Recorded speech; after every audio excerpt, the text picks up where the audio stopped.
The vain inheritance. A gun at her temple. Her 16-year-old sister taped to a chair, and somewhere in the cherrywood box, clutched against her ribs, the key to a billion-dollar empire that everyone was willing to kill for. 48 hours earlier, Sofia had been nothing but the adopted daughter of a man named Arthur.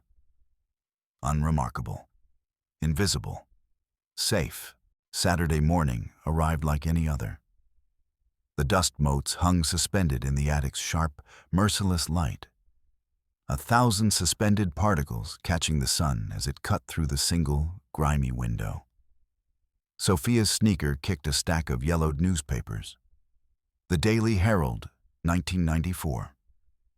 Dust exploded into the air like disturbed insects. She coughed, wiping sweat from her forehead with a soot-stained forearm, her sleeve already dark with grime. The dry rasp of paper moving. Distant, rhythmic hammering from downstairs, grandmother's handyman fixing gutters.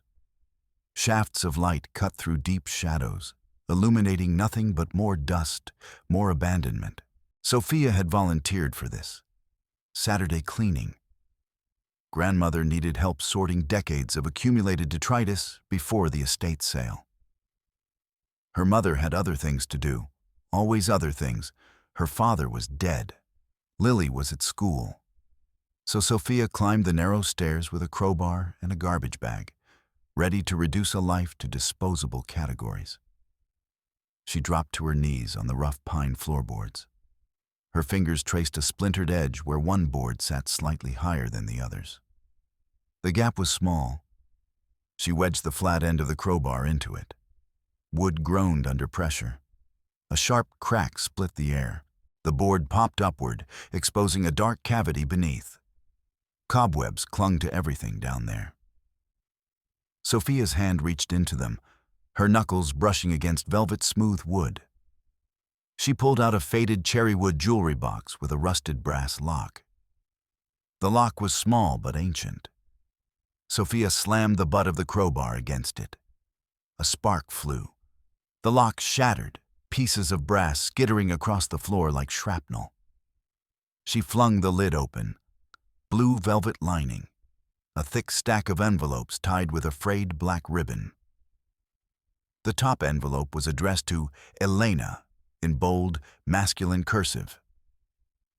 Below the letters lay a crisp, modern document folded in thirds. Sofia's hands began to shake. An hour later, curtains drawn against the Saturday afternoon, Sofia sat on her bed, holding a DNA report. Her thumb pressed hard against the paper, nearly tearing it. Her eyes scanned the bold header. Genetic compatibility report, 99.9% probability of paternity. The name listed as the father candidate, Julian Vane.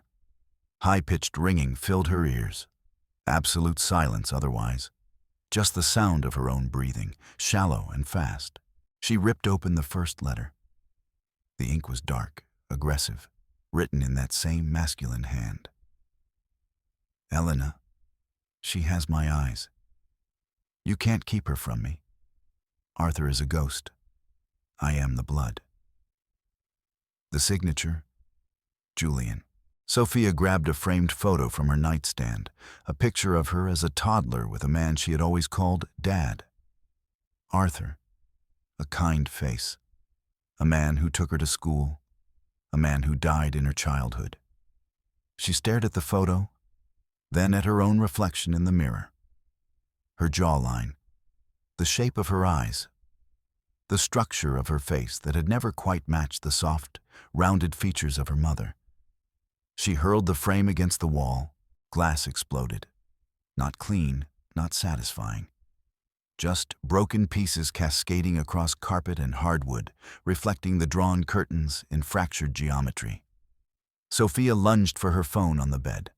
Her fingers were shaking so badly she could barely hold it. She typed Julian Vane into the search engine. Her finger hovered over the search button. Rapid tapping on glass. The phone was slippery with sweat. The search results loaded. A local news headline from 2 weeks ago. Billionaire recluse Julian Vane dies at 58, estate in turmoil. Below it, a photograph of a man with cold, intelligent eyes and an unmistakable jawline. Sofia's own jawline. The phone dropped onto the carpet. Late afternoon. Sofia's car was packed. Her hands gripped the steering wheel at 2 and 10. She was going to drive to her mother's house and demand answers, or she was going to disappear into the countryside and never be heard from again. She hadn't decided which. A black sedan screeched to a halt, blocking her car. Marcus stepped out. He was large, aggressive, his overcoat flapping as he marched toward her. Sweating urgency twisted his face. Sofia clutched her backpack to her chest. Marcus's hand gripped her upper arm with bruising force. He tried to pull the bag from her. "Give me the box, Sofia. You don't know what you're touching." His growl was low and threatening. His fingers dug deeper. Sofia drove her knee into his midsection and struck his throat with the heel of her hand. He wheezed, his grip loosening as he stumbled backward over a decorative garden gnome. Ceramic shattered. Mail scattered. She sprinted to her driver's side door, fumbling the keys. Marcus lunged, his fingers clawing at her jacket as she dived into the seat and slammed the lock button. The heavy thunk of central locking. Marcus's palms smacked the window glass. Sofia floored the gas. The car fishtailed, spraying Marcus with gravel. He stood in the rearview mirror, shrinking as she roared down the narrow street. The sun was setting behind the retreating house. That evening, Sofia arrived at her mother's house with her heart still hammering in her chest. The driveway was lined with her mother's white BMW and an unfamiliar black Mercedes. She stood at the dining room threshold, breathing hard, the backpack slung across her shoulders. Her mother, Beatrice, was carefully placing a silver tureen on the lace tablecloth. Beside her stood a stranger in a charcoal suit. Mr. Thorne. He had the pale, economical movements of a man who never wasted energy. Beatrice smiled, but her eyes were glassy. She smoothed her silk apron. Thorne remained still, his hands folded across a leather briefcase on the chair next to him. Harsh shadows pooled under his brow. The grandfather clock in the hall ticked steadily, a metronome counting down to something. "Sit down, darling. Mr. Thorne is here to help fix your grandmother's estate." Sofia pulled the DNA report and the letters from her bag. She slammed them onto the table, right into the center of the china plates. The impact sloshes soup over the rim of the tureen. Beige liquid soaked into the DNA report's bottom edge. Thorne didn't flinch. He reached for the papers with a gloved hand. He glanced at the DNA result and then looked at Beatrice. A silent, knowing nod passed between them. The reflection of the candle flame glinted in his glasses. Sofia leaned over the table, her face inches from her mother's. She pointed at the name Julian Vane. Beatrice's lip trembled, the facade finally cracking. "Who is he, Mom? And why did Marcus try to kill me for these?" The fluorescent kitchen light hummed. Beatrice's hands trembled. She opened her mouth, but nothing came out. Thorne's hand dived into his jacket. Sofia lunged across the table, grabbing a silver steak knife. She swiped, catching the fabric of his sleeve as he pulled out a taser. Blue sparks illuminated the room. The buzzing crackle of electricity filled the air. Sofia flipped the dining table. Plates smashed. Hot soup sprayed everywhere. The heavy oak table slammed into Thorne's knees, pinning him momentarily against the sideboard. Thunderous crash of wood and ceramic. Chaos bloomed in the gentle dining room like an obscene flower. Sofia sprinted into the kitchen. She grabbed a heavy cast-iron skillet from the stove. Thorne burst through the swinging door, and Sofia swung the skillet in a wide arc, connecting with his ribs. A heavy, metallic thud. Thorne's head snapped back in the fluorescent light. He grunted, gasping. Beatrice stood in the doorway, clutching a heavy ceramic vase. She raised it over her head, her eyes fixed on Sofia. Not trying to stop Thorne, aiming for Sofia. "I'm sorry, I have to," she sobbed. Sofia ducks as the vase shattered against the refrigerator. The sound was terrible. Shattering ceramic mixed with Beatrice's cry. Sofia grabbed the DNA results from the counter where she dropped them and lunged through the back door into the rainy night. The sudden roar of rain consumed everything. Reflections of kitchen lights swam in the puddles below her feet. Sofia's phone pings in the cup holder. She glances down, her face strobing with the blue light of the screen. A new message from Mom. The wipers slap rhythmically against the windshield. Rain droplets on the car window glow from streetlights, turning the night into a liquid mirror. Sofia swipes the notification. A photo opens, her 16-year-old sister, Lily, tied to a chair in a basement. The ropes are frayed but strong. Her face is tear-streaked. Marcus's hand is visible on her shoulder, heavy and possessive. Nausea rises in Sofia's throat.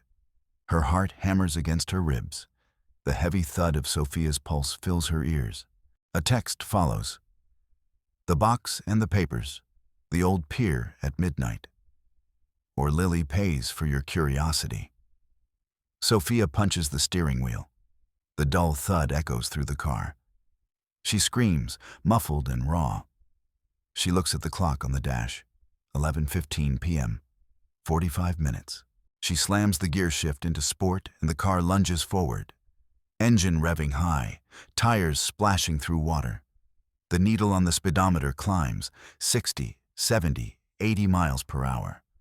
The rain is a blur against the windshield. The old pier stretches out, like a skeletal finger pointing toward nothing. Sofia walks down the rotting wooden slats. She holds the cherry wood box in one hand like a shield.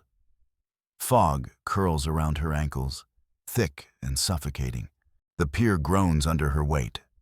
Lapping of dark water, creaking wood. Deep shadows pool under the warehouse eaves. She stops under a flickering yellow lamp. The electrical hum fills the silence. She looks closer at one of the letters she missed earlier. Inside is a small silver key and a deposit slip for Global Trust Limited. The name written on the slip makes her dizzy. Sofia Vane. Sofia Vane. Not Sofia with a borrowed last name. Not Sofia, the adopted daughter. Sofia Vane. The name Sofia Vane was written in her biological father's hand. Marcus emerges from the fog. He's holding a handgun. Behind him, Lily is shoved forward by Thorne. Lily's mouth is taped, her eyes wide with terror. The heavy tread of boots on wood. The menacing silhouette of the gun. Marcus points the gun at Sofia's head. He reaches out a palm, demanding the box. Thorne moves to flank Sofia, cutting off her exit to the car. A metallic click, the safety being switched off. The steam from Sofia's breath hits the gun barrel. "The box, now," Marcus says. Sofia hurls the heavy cherrywood box at Marcus's face. As he ducks, she lunges for Lily. Thorne tackles Sofia from the side, sending them both crashing into a stack of rusted oil drums. A hollow boom of the barrels. Heavy grunts. Orange rust dust fills the air. Thorne pins Sofia's throat against the cold metal of a drum. She frantically claws at his eyes, but he's too strong. He starts to lift her over the rotting guardrail toward the churning waves below. The metal guardrail creaks as it bends. A 50-foot drop. Nothing but black ocean water and rocks. A gurgling gasp escapes Sofia's throat. Sofia pulls a hidden tool from her back pocket, the broken piece of the brass lock from the attic. She jams it into Thorne's thigh. A wet puncture sound. A guttural shriek tears from his throat. His grip breaks. Sofia gasps, oxygen flooding her lungs. Marcus fires the gun. The bullet wood splinters a foot from Sofia's head. Wood splinters spiral through the fog. She rolls behind the barrels as Marcus advances, reloading with cold, mechanical efficiency. The deafening crack of a gunshot. The snick of a magazine sliding home. Gunpowder smoke curls in the fog. Sofia is trapped against the very end of the pier. Behind her, nothing but a 50-foot drop to the rocks below. Marcus stands 10 feet away, gun leveled at her chest, cornered but defiant. The wind howls through the structures, through the gaps in the decaying wood. Marcus laughs, a dry hacking sound. He pulls out a second envelope, a will. His laugh echoes across the pier. Your mother didn't hide this to protect you, Sofia. She hid it because if Vane's daughter were found, Beatrice would lose the estate to her. She hired us. She wanted you dead the moment you opened that box. A daughter's love is a cheap currency. Paper snaps in the wind. The seals on the document glint under the flickering lamp. Sofia looks at Lily. Lily is crying, shaking her head. Sofia realizes everyone she called family is either a victim or a predator. There are no allies here. No one coming to save her. She looks down at the black water, the sound of her own heart sluggishly beating. Raindrops falling into the void, the ocean breathing below her. Sofia doesn't surrender. She clutches the cherrywood box to her stomach and throws herself backward into the abyss. Marcus screams and runs to the edge, firing wildly. Gunfire sparks cut through the fog. Pop, pop, pop. 3 shots that miss by inches. The pier shrinks above her. The world inverts. Sky becomes water. Sofia hits the icy water feet first. The impact is like hitting concrete. Every bone in her body jolts with the shock. She sinks into the blackness, bubbles escaping her mouth like silver beads. Submerged. Roaring silence. The box floating momentarily before she grabs it, clutching it to her chest. Her lungs burn. Cold penetrates every cell. She's sinking, pulled down by the weight of the water and the box and the truth inside it. She swims toward the barnacle-encrusted pilings of the pier. Her fingers are numb. Her vision is collapsing. But she keeps moving, following the rough shape of the structure upward. She finds a rusted ladder she'd spotted earlier, hanging just below the waterline. Her fingers clamp onto the cold metal. Barnacles cut her palms. The rungs are slick with green slime. She pulls herself upward. 1 rung, 2. Her muscles scream. The weight of the waterlogged clothes drags downward, but she climbs. Marcus is leaning over the edge, looking for a body. Sofia's hand reaches up from the side of the pier, grabbing his ankle. She yanks with all her weight. A sharp yelp of surprise tears from him. He flails, his momentum already carrying him forward. Sofia pulls harder. He crashes backward, the wind knocked from him. The gun flies out of his hand and skitters across the wood. Sofia vaults over the railing. She scoops up the gun and aims it at Thorne, who is rushing toward her with a pipe. She fires a warning shot into the ground at his feet. Thunderous gunshot. The clang of a pipe hitting the floor. He stops dead, his eyes wide. Steam rises from Sofia's wet clothes. The gun is steady in her hands. Sofia unties Lily with her left hand, never lowering the weapon. Lily clings to her, sobbing uncontrollably. Sofia stares down Marcus, who is groveling on the floor, gasping for breath. Lily's muffled sobs, the rain slowing, the dawn light just beginning to gray the horizon. By morning, everything has collapsed into its constituent parts. Sofia drops a thick manila envelope into a blue USPS mailbox. It's addressed to the district attorney. Inside are the letters, the DNA test, and a recording she made on her phone of Marcus's confession. His voice, captured in the darkness at the pier. His words about hiring them. About Beatrice's greed. The heavy clack of the mailbox flap closing, breath visible in the morning air. Sofia and Lily sit on the back bench of a Greyhound bus. Sofia opens the cherrywood box one last time. She pulls out a photograph of her biological father, Julian Vane, smiling in a field of sunflowers. The image is faded but clear. A man she will never know. A man who left behind secrets and inheritance, and a daughter he never met. The low rumble of the bus engine. The sun rising through the bus window, casting long shadows across the seats. Lily leans her head on Sofia's shoulder.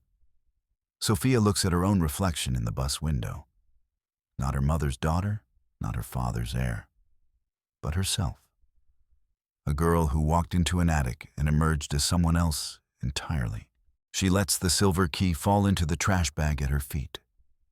The hiss of the bus pneumatic brakes as it pulls away from the station, the road stretching out behind them. Sofia opens a small compartment in the box lid she hadn't seen before.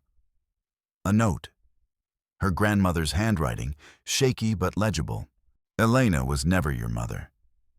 I took you to save you from Julian. I saved you once. Now, save yourself. Sofia closes the box and smiles. A final, satisfied click of the lid. The screen fading to black as the bus pulls away.